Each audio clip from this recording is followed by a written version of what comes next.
नमस्कार दोस्तों, आप सभी का स्वागत है आपके अपने YouTube चैनल मानव जीवन में। दोस्तों, लाइफ में सभी आगे बढ़ना चाहते हैं और लाइफ में आगे बढ़ने के लिए हमें रोज ही कुछ नया सीखना चाहिए और आगे बढ़ना चाहिए।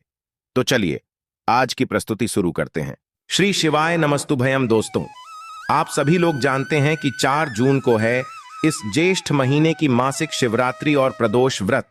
इसीलिए दोस्तों, आप लोगों को इस दिन पंडित जी द्वारा बताया गया अपनी अभी की ही समर्पण कथा में 5 कनेर के फूल वाला उपाय जरूर करना चाहिए। और दोस्तों, बहुत सारे लोगों ने तो यह वाला उपाय करना भी शुरू कर दिया है, पर बहुत सारे लोगों को उपाय समझ नहीं आया है, जिस कारणवश अभी तक 5 कनेर के फूल वाला उपाय नहीं कर पाए हैं। तो इस वीडियो में आप लोगों को हम 4 जून, जिस दिन ज्येष्ठ महीने की मासिक शिवरात्रि और प्रदोष व्रत है, जो कि पंडित जी ने अपनी अभी की ही समर्पण कथा में यहाँ पर बताया हुआ है। तो दोस्तों, इस उपाय को आपको कैसे करना है, कब करना है, कहां पर करना है और उपाय को करते समय आपको किन किन बातों का ध्यान रखना है, ये सारी जानकारी हम आपको इस वीडियो में देंगे।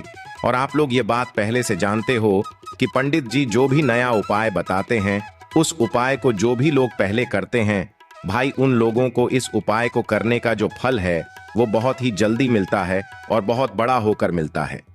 अगर आप लोग भी इस उपाय को ज्येष्ठ शिवरात्रि के दिन करना चाहते हैं, तो आप इस उपाय को पहले अच्छे से समझ लेना, सुन लेना, उसके बाद करना। आपको इस उपाय का फल जरूर मिलेगा।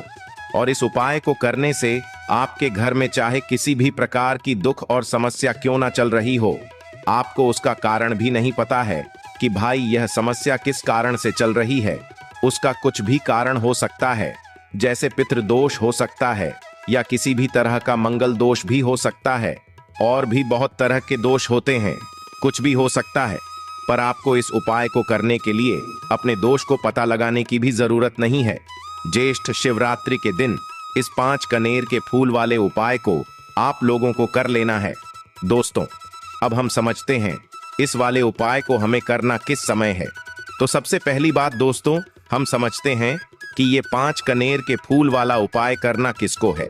तो देखिए, यहाँ पर सीधी सी बात है कि ये 5 कनेर के फूल वाला जो उपाय है, ये किस लिए किया जा रहा है।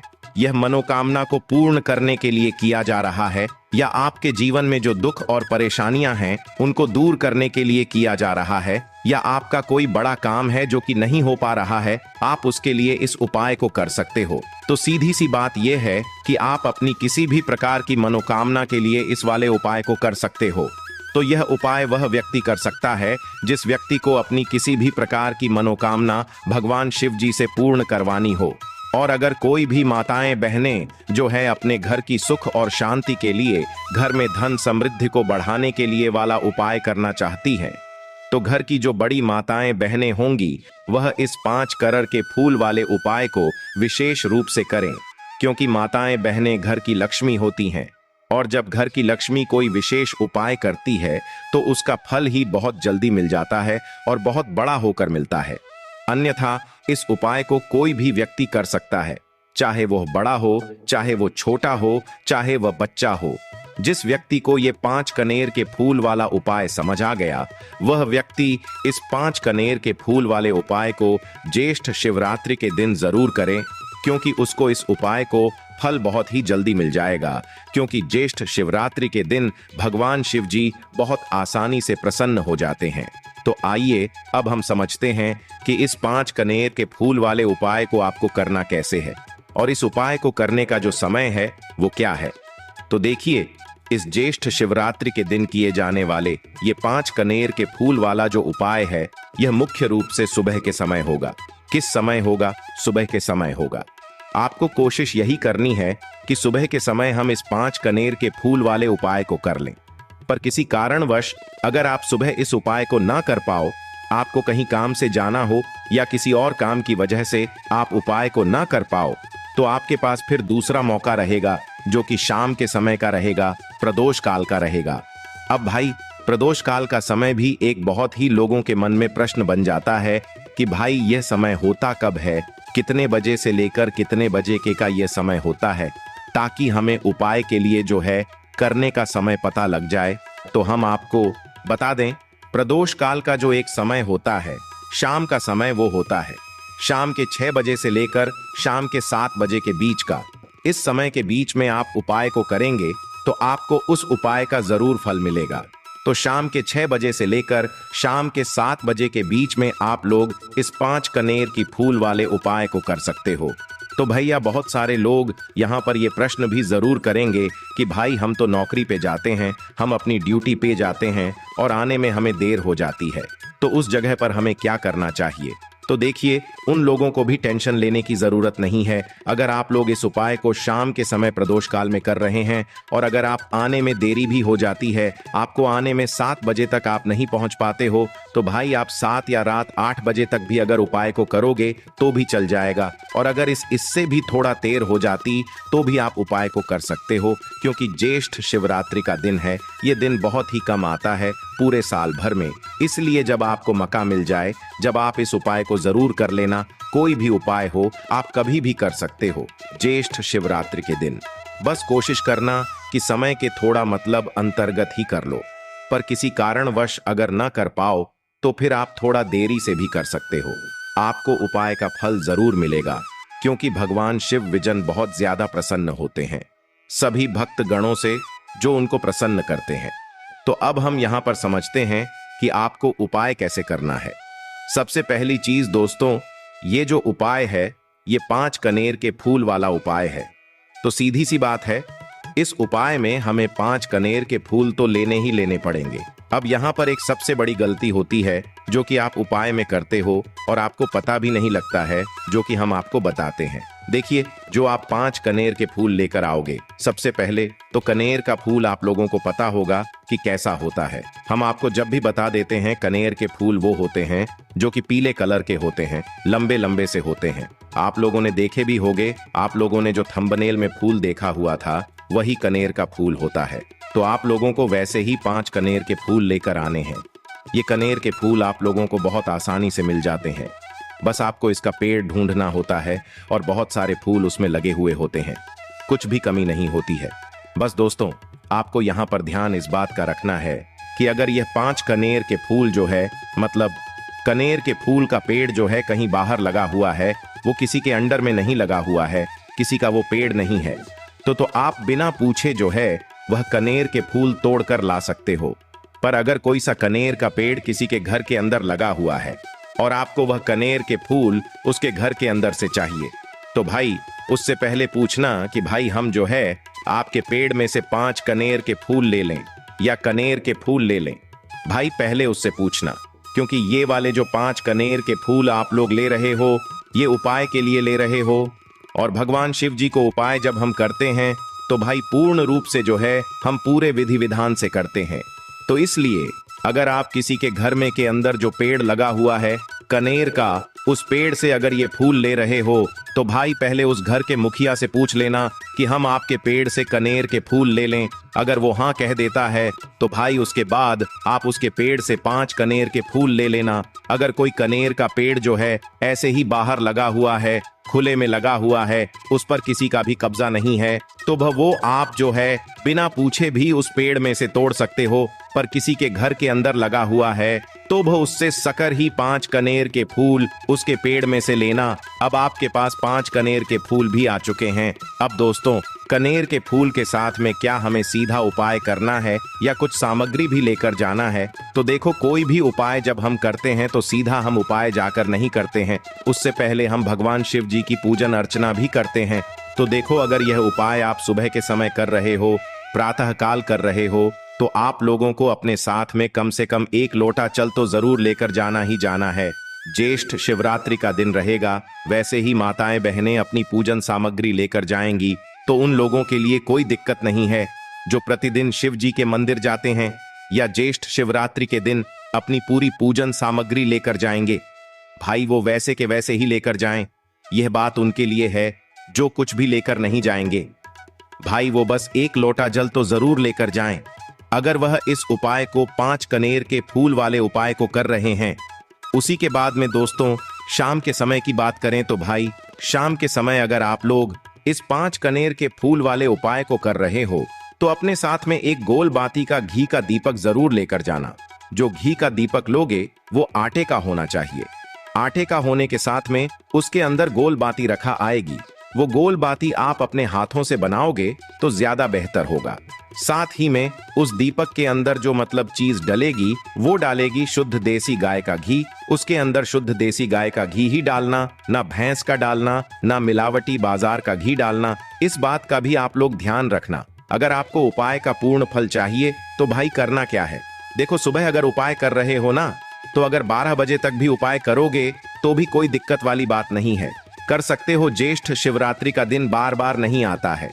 आपको पहुंचना है सबसे पहले तो अपने घर के पास में जो शिव मंदिर हो, शिवालय हो, जहां पर शिवलिंग विराजित हो, वहां पर आप लोगों को पहुंच जाना है। अब वहां पर पहुंच करके सीधा हमें जाकर उपाय करने लग जाना है।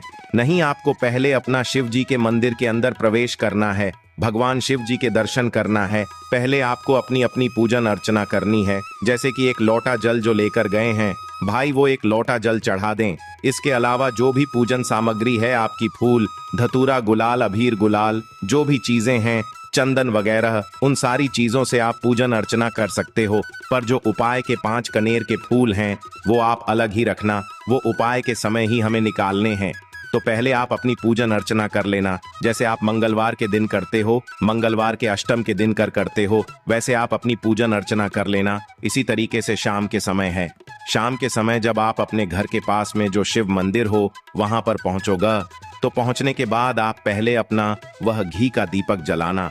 अब घी का दीपक जलाने में भी इस बात का ध्यान रखना, इस घी के दीपक को आपको अपने घर से जलाकर नहीं लेकर जाना है और मंदिर में जाकर भी जलाना है। और मंदिर में जाकर जलाओगा तो उसे अपनी माचिस से ही जलाना है। अपने घर से इस दीपक को जलाने के लिए अपनी माचिस लेकर आना। अगर आपने मंदिर में किसी और की माचिस ले ली इस दीपक को जलाने के लिए, अगर आप शाम के समय इस वाले उपाय को कर रहे हो, तो भाई इस उपाय को करने का फल जो है उस व्यक्ति को भी मिल जाएगा जिस व्यक्ति की आपने माचिस ली होगी। इसलिए आप अपने घर से अपनी ही माचिस लेकर जाएं। उसके बाद में दोस्तों, आप लोगों को एक बात का और ध्यान रखना है कि जब आप उस दीपक को जला दो, जलाने के बाद उस दीपक से आप चाहो तो आरती भी उतार सकते हो, अन्यथा कोई दिक्कत वाली बात नहीं है। आप उस दीपक को भगवान शिव जी के इतने पास मत रखना कि भगवान शिव जी को आंच लगी, थोड़ी दूरी बनाकर ही जो है आप उस दीपक को जो है भगवान शिव जी के शिवलिंग के पास में रखना। क्योंकि अभी हम जो है भगवान शिव जी को प्रसन्न करने वाले हैं, तो इसलिए जो है भगवान शिव जी को आंच ना लगे, इतनी दूरी बनाकर आप उस दीपक को रख दीजिएगा। जैसे ही आपकी पूजन अर्चना हो जाती है, आप जल चढ़ा देते हैं। सुबह के समय गए तो जल चढ़ा देते हैं, पूजन अर्चना हो जाती है। फिर आप उसके बाद में भगवान शिव जी की शिवलिंग के पास में कहीं पर भी बैठ जाइए, सामने बैठ जाइए या आसपास बैठ जाइए। उसी तरीके से शाम के समय है, दीपक जैसे ही लग जाए तो भाई आप अपना उपाय को यहाँ पर कर सकते हैं। और उपाय को करने से पहले आप अपने वह 5 कनेर के फूल निकाल लीजिए, क्योंकि अब हम यहाँ पर उपाय को करने वाले हैं। उपाय को करने के लिए आप शिवलिंग के सामने भी बैठ सकते हैं, आसपास भी बैठ सकते हैं, कोई दिक्कत वाली बात नहीं है। अब हमारे पास 5 कनेर के फूल हैं, तो सीधी सी बात है कि इन 5 कनेर के फूलों को हमें 5 अलग अलग जगहों पर यहाँ पर चढ़ाने हैं। अब वो 5 अलग अलग जगह कौन सी हैं वो हम आपको बताते हैं। देखिए, 5 अपने कनेर के फूल आप अपने सामने निकाल कर रख लीजिए। अब 5 कनेर के फूल में से सबसे पहला वाला कनेर का फूल आप लोग उठाइए और पहले वाले कनेर के फूल आपको कहां पर चढ़ाना है, वो आपको चढ़ाना है भगवान शिव जी की शिवलिंग के ऊपर, जो गणेश जी वाला स्थान होता है वहां पर। अब भगवान शिव जी के शिवलिंग के ऊपर गणेश जी वाला स्थान कहां पर होता है? भगवान शिव जी की शिवलिंग होती है, शिवलिंग की जलाधारी होती है। जलाधारी का जो राइट हैंड साइड होगा, मतलब शिवलिंग की तरफ से खड़े होकर देखना कि भगवान शिव जी का सीधा हाथ कौन सा है, राइट हैंड साइड कौन सा है। उस राइट हैंड साइड पर आपको ये पहले नंबर का कनेर का फूल समर्पित करना है, और जो फूल का खिला हुआ भाग होगा ना, वो शिवलिंग की तरफ करके ही आप लोग जो है इस पहले नंबर के फूल को भगवान गणेश जी वाले स्थान पर समर्पित करना, जलाधारी के राइट हैंड साइड पर। अब दोस्तों, निकाल लेना अपना दूसरे नंबर का कनेर का फूल। अब दूसरे नंबर के कनेर के फूल को आपको कहां पर समर्पित करना है, या आपको समर्पित करना है भगवान कार्तिकेय जी वाले स्थान पर। अब गणेश जी वाला स्थान राइट हैंड साइड पर होता है, तो कार्तिकेय जी वाला स्थान लेफ्ट हैंड साइड पे होता है, जलाधारी के ऊपर है। तो जलाधारी के ऊपर जो लेफ्ट हैंड साइड का जो हिस्सा है वहां पर कार्तिकी जी के स्थान है। तो इस दूसरे नंबर के फूल को आप वहां पर समर्पित कर देना और भगवान से प्रार्थना कर लेना, और फूल का खिला हुआ भाग शिवलिंग की तरफ ही होना चाहिए। अब बात आती है तीसरे कनेर के फूल की। तो तीसरे कनेर के फूल को भी आपको लेना है, और इस तीसरे कनेर के फूल को आपको माता अशोक चंद्र जी वाले स्थान पर समर्पित करना है। अब ये माता अशोक चंद्र जी का स्थान कहां पर होता है दोस्तों? ये जो स्थान होता है ये जलाधारी के बिल्कुल बीचों बीच में होता है। आपने पहला फूल भगवान गणेश जी वाले स्थान पर चढ़ाया, दूसरा फूल कार्तिकी जी वाले स्थान पर चढ़ाया। अब ये तीसरा फूल जो है इन दोनों फूलों के बीचों बीच चढ़ेगा, मतलब जहां पर माता अशोक सुंदर जी का स्थान होता है, खिला हुआ भाग शिवलिंग की तरफ करके ही जो है इस तीसरे नंबर के फूल को आप समर्पित कर देना माता असक चंदी वाले स्थान पर। अब बात आती है चौथे नंबर के फूल की। तो दोस्तों जो चौथे नंबर का फूल होगा ये आप लोगों को कहां पर समर्पित करना है? ये आप लोगों को समर्पित करना है भगवान शिव जी की शिवलिंग के ऊपर जो एक पात्र टंगा हुआ होता है, जिससे बूंद बूंद करके जल टपकता है, जिसके अंदर शिव जी की 5 बेटियों का स्थान होता है, जया विष हरा शामली बारी दौतली और देव। उस पात्र के अंदर जो है आप लोगों को क्या करना है? ये चौथे नंबर के फूल को समर्पित करना है। अगर किसी कारणवश आपका वह पात्र जो है शिवलिंग के ऊपर जो पात्र टंग हुआ होता है, जिससे बूंद बूंद करके जल टपकता है, वह पात्र उपस्थित ना हो, तो आपको क्या करना है कि शिव जी की 5 बेटियों का नाम लेकर जया विष हरा शामली बारी दौतली और देव का नाम लेकर जो है इस चौथे नंबर के फूल को आपको जलाधारी के ऊपर ही कटी शिवलिंग का जो कटी भाग होता है, मतलब जलाधारी के ऊपर ही जो भाग होता है वहां पर समर्पित कर देना इस चौथे नंबर के फूल को। उसके बाद में दोस्तों बात करते हैं आखिरी नंबर के 5वें नंबर के फूल को, जो कि आखिरी फूल है हमारा। इस 5वें नंबर के फूल को आपको क्या करना है? अगर आपके जिस मंदिर में आप गए हो वहां पर अगर त्रिशूल लगा हुआ है तो भाई त्रिशूल का एक मध्य भाग होगा जहां से वो त्रिशूल के 3 भाग निकले हुए होंगे। तो आपको वो त्रिशूल का एक मध्य भाग देख लेना है। उस मध्य भाग पर आपको इस 5वें नंबर के कनेर के फूल को छुआ है, स्पर्श कराना है, और स्पर्श कराने के बाद इस 5वें नंबर के फूल को आपको क्या करना है? भगवान शिव जी की शिवलिंग के ऊपर समर्पित कर देना है।